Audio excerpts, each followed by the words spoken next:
Hello বন্ধুরা, আপনারা দেখছেন আইপিএল পয়েন্ট টেবিল 2024। তো আজ 4 মে 2024 এখন পর্যন্ত আইপিএল পয়েন্ট টেবিল কীরকম অবস্থায় আছে সেটা আমি আজকের এই ভিডিওতে দেখাবো। তো ভিডিওটি শেষ পর্যন্ত দেখতে থাকুন, আর চ্যানেলে প্রথমবার এসে থাকলে অবশ্যই সাবস্ক্রাইব করে নেবেন। তো পয়েন্ট টেবিলে নম্বর 1 পজিশনে আছে রাজস্থান রয়্যালস।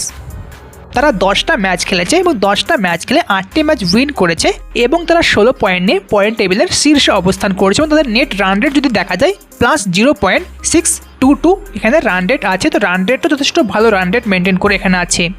2 নম্বরে আছে কলকাতা নাইট রাইডার্স। তারাও 10টা ম্যাচ খেলেছে এবং 10টা ম্যাচের মধ্যে 7টা ম্যাচ উইন করেছে আর 3টে ম্যাচ এখানে হেরে গেছে এবং তারাও 14 পয়েন্ট নিয়ে পয়েন্ট টেবিলের দ্বিতীয় স্থানে অবস্থান করছে এবং তাদের রান রেটটা কিন্তু সব থেকে ভালো +1.098 রান রেট। তো রান রেট যথেষ্ট ভালো নেট রান রেট এখানে কলকাতা নাইট রাইডার্সের আছে।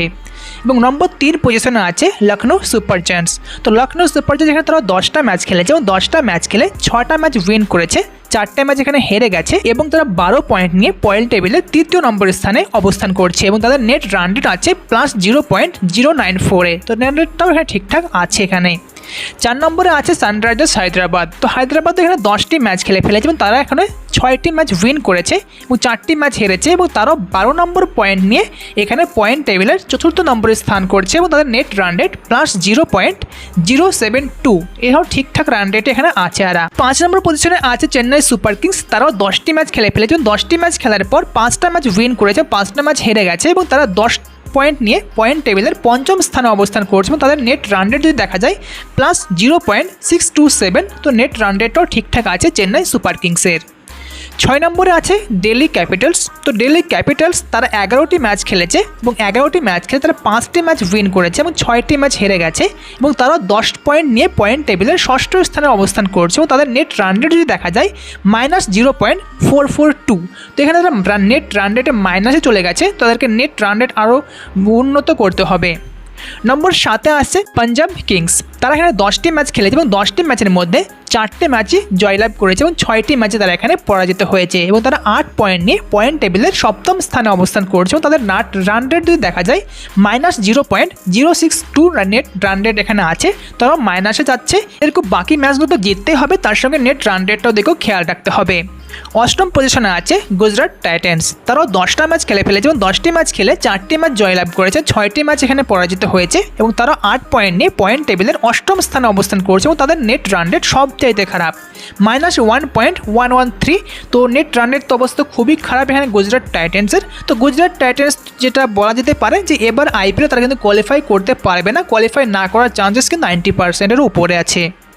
9 নম্বর পজিশনে মুম্বাই ইন্ডিয়ান্স। তারাও এখানে 11টি ম্যাচ খেলে ফেলেছে এবং 11টি ম্যাচ খেলে শুধুমাত্র 3টি ম্যাচে উইন করেছে।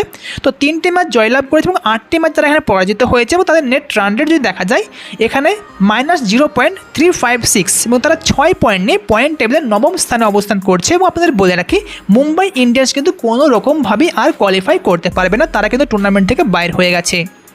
এবং সবশেষে 10 নম্বর পজিশনে আছে রয়্যাল চ্যালেঞ্জার্স ব্যাঙ্গালোর। তারা এখানে 10টি ম্যাচ খেলেছে এবং 10টি ম্যাচ খেলে 3টি ম্যাচে জয়লাভ করেছে এবং 7টি ম্যাচ এখানে পরাজিত হয়েছে এবং তারা 6 পয়েন্ট নিয়ে পয়েন্ট টেবিলের 10ম স্থানে এবং সব শেষ অবস্থান করছে এবং তাদের নেট রান রেট যদি দেখা যায় -0.415। তো এখানে ব্যাঙ্গালোরের সংযোগটা কোয়ালিফাই করার সম্ভাবনা কিন্তু খুবই কম, ব্যাঙ্গালোরও কোয়ালিফাই কিন্তু করতে পারবে না। আর এখানে টপ 4-এ যে টিমগুলো আছে royal Challengers Bangalore, Kolkata night Riders, Lucknow super giants এবং সানরাইজার্স হায়দ্রাবাদ, এই 4টি টিম এবং টপ 4-এ র্যাঙ্ক করছে এবং তার মধ্যে চেন্নাই সুপার কিংস এবং দিল্লি ক্যাপিটালস, এই দুটো টিমস কিন্তু এখনও পর্যন্ত টুর্নামেন্টে জীবিত আছে এবং তারা চাইলেই কিন্তু টপ 4-এ যখন তখন চলে আসতে পারে এবং টপ 4-এর মধ্যে লখনৌ সুপার জায়ান্টস, সানরাইজার্স হায়দ্রাবাদকে সরিয়ে তারা কিন্তু জায়গা করে নিতে পারে, কিন্তু কেকেআর আর রাজস্থান রয়্যালস কিন্তু ধরে নিতে পারেন তারা কিন্তু কোয়ালিফাই অলরেডি করে গিয়েছে।